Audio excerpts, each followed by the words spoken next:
Welcome to the third video in our short series explaining SymplyPERIFERY, our S3 native in-facility answer to scalable storage. You can tell I filmed this video on a different day because I'm wearing a different shirt. Over the next few minutes we're going to talk about what makes SymplyPERIFERY totally secure and how it maximizes usable capacity. Let's get started. It's going to be a roller coaster ride. SymplyPERIFERY was designed from day one to include only the fundamental components needed to perform its tasks. Those tasks are things like transferring data, finding asset locations, and moving files from one place to another. To make the storage nodes faster, we load software to perform those tasks into the RAM of each node, not onto disks. This software image is loaded at boot time onto every node in your storage cluster through a process of network booting. This is where an instance of the storage software running the nodes is taken from a central location and loaded everywhere you need when you turn things on. It also means that you'll never have to patch or upgrade the software thanks to that process of network booting. So once you've installed a new node, that's it. You're ready to use its capacity. After booting up, the nodes are locked down so they only understand the system's RESTful HTTP subset commands and SNMP for management. There are no accounts on a storage node, so no SSH or other remote logins that could be used to compromise data security.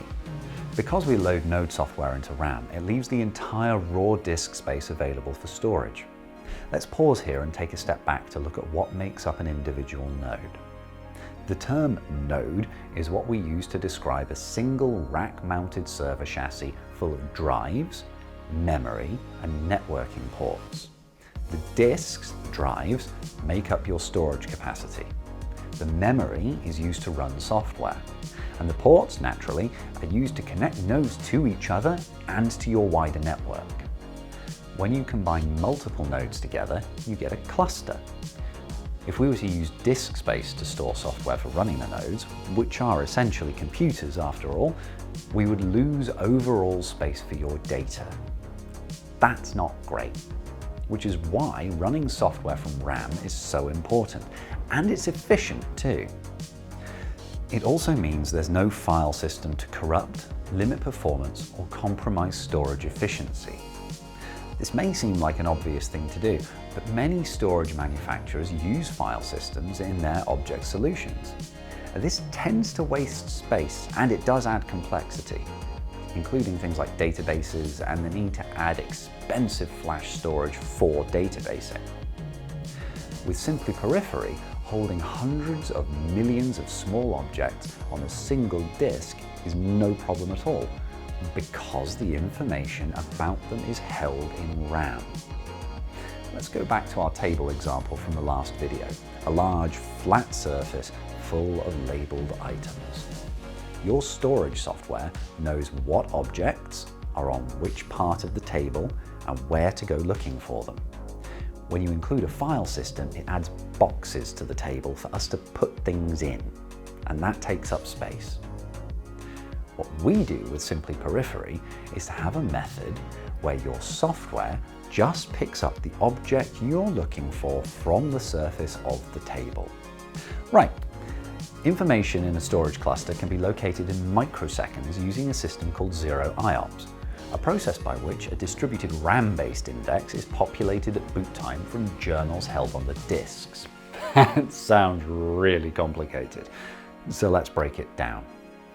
If you remember from the last video, objects are stored with their metadata. This means that our disks are totally self-describing, rather like an LTFS tape, and disks can actually be moved between clusters if required, with all the data on them remaining intact. When you turn on a node, the software loaded into its RAM has a rummage through the storage inside and creates a list of what's there, the journal. Then it shares that journal with the rest of the nodes in your cluster to create a full index of what objects are stored where. So the journal is a partition on each disk that holds the data about the object on that disk. At boot time, the journal is read, and that data is used to populate the RAM index. RAM index, the whole index, is shared across the cluster. This means that you can ask your storage system for an object and it will immediately know where it is. No asking every file system on every node to have a look around. Nodes themselves are interconnected with high-performance 25 gigabit Ethernet to form the cluster. No configuration is required as the nodes feature auto-discovery, auto-provisioning, auto-loading, and capacity self-balancing that's governed by a patented smart algorithm. So scaling large clusters is a breeze.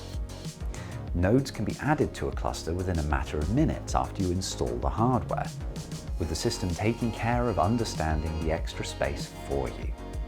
Now, we should talk a bit about the form factor of these nodes. I know you're thrilled by that.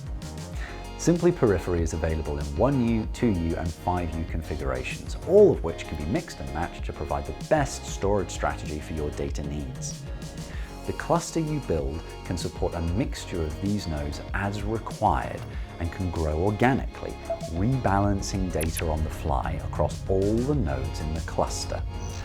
And since all the nodes are running the same code and fulfilling the same tasks, any node can be asked to perform read, write, delete, or info operations on any object in the cluster.